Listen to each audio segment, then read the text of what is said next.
Pen तालुक्यातील हमरापूर येथे वर्षावास धम्म प्रवचन मालिकेचे 9वे पुष्प उत्साहात संपन्न। नमस्कार, आपण बघत आहात महाराष्ट्रातील number 1 news channel Maharashtra police news 24।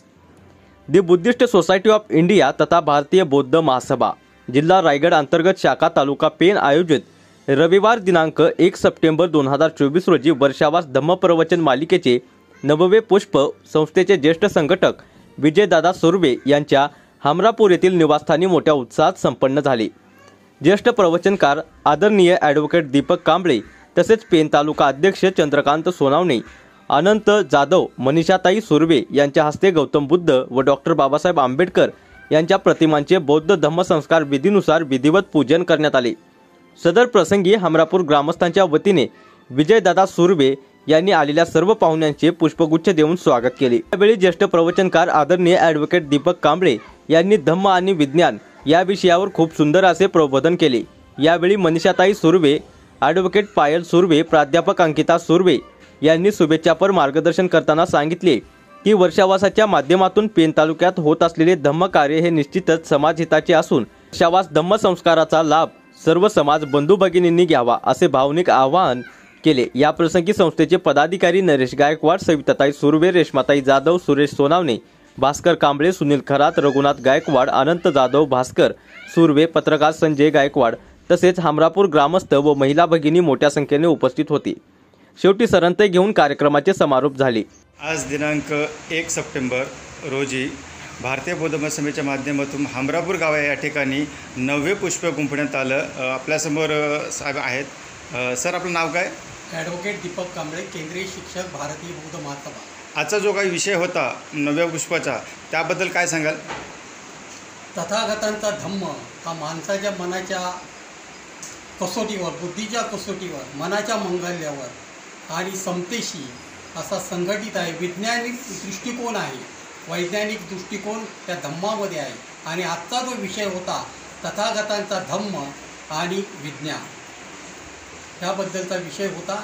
आणि हा विषय संपूर्ण भारतामध्ये भारतीय बौद्ध महासभा जी तमाम बौद्धांची मातृसंस्था आहे आणि जिचे फाउंडर चेअरमन परमपूज्य बोधिसत्व डॉक्टर बाबासाहेब आंबेडकर होते, त्यांच्या नेतृत्वाखाली हा भारतीय बौद्ध महासभेचा वर्षावासाचा कार्यक्रम संपूर्ण ह्या संस्थेच्या मार्फत होत आहे। आणि मला फार आनंद होत आहे की आज ह्या हमरापूर गावामध्ये प्रतिवर्षाप्रमाणे सुद्धा ह्या आपल्या सुर्वे कुटुंबियांच्या निवासस्थानी आता हा कार्यक्रम होत आहे। आणि त्याचं सर्व श्रेय आमचे पेन तालुक्याचे सन्माननीय अध्यक्ष म्हणजे आमचे धम्मबंधू चंद्रकांत दादा सोनावणे या आणि त्यांच्या कार्यकारिणीला जात आहे। सर, असे कार्यक्रम जे धम्माचे जे आहेत, भगवान बुद्धाचे जे विचार आहेत, हे गावोगावी पोचले पाहिजे का? हा, गावोगावी पोचवले पाहिजेत। परमपूज्य बोधिसत्व डॉक्टर बाबासाहेब आंबेडकरांनी सांगितलं की I embrace the Buddhism and I will devote my life, whole life for revival and spread of Buddhism.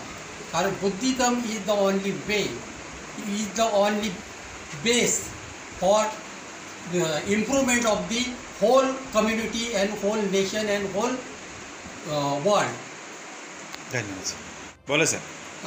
मला अत्यंत अभिमान वाटतो की पेन तालुक्याचे सन्माननीय अध्यक्ष आमचे धम्मबंधू चंद्रकांत दादा सोनवणे यांनी पेन तालुक्यामध्ये, ज्या पेन तालुक्यामध्ये 80-82 वर्षाच्या लोकांनासुद्धा वर्षावास म्हणजे काय ह्याची कल्पना नव्हती, ती कल्पना भारतीय बौद्ध महासभेच्या माध्यमातून पेन तालुक्यातील खेडेपाड्यात घरोघरी रुजवण्याची, राबवण्याची जी मोठी अशी कामगिरी केलेली आहे ते आमच्या सन्माननीय अध्यक्ष चंद्रकांत दादा सोनवणे यांनी केलेली आहे।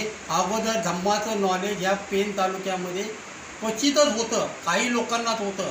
पण आजचे लोक सांगतात, वृद्ध लोक सांगतात की वर्षावास म्हणजे काय हे आम्हाला माहीतच नव्हतं। आणि ही किमया सारी चंद्रकांत दादा सोनवणेंनी केलेली आहे। धार्मिक कार्यात ते सतत प्रयत्न करत असतात। धार्मिक मेळावे त्यांनी आयोजन केलेले आहे।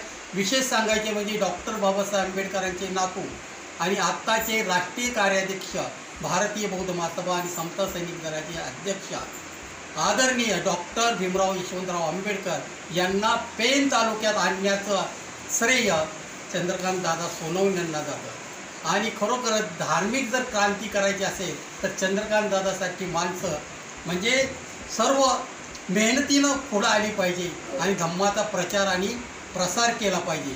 मला तर वाटतं चंद्रकांत दादांनी आता जिल्ह्याचं नेतृत्व करावं म्हणजे ह्या जिल्ह्यामध्ये चांगल्या प्रकारे धम्माचा प्रचार आणि प्रसार होईल. महाराष्ट्र पोलीस न्यूज 24 साठी रायगड जिल्हा प्रतिनिधी संजय गायकवाड. अशाच नवीन अपडेटसाठी आता सबस्क्राईब करा महाराष्ट्र पोलीस न्यूज 24 या न्यूज चॅनलला. व्हिडिओ आवडला असेल तर लाईक, शेअर आणि कमेंट करायला विसरू नका. धन्यवाद.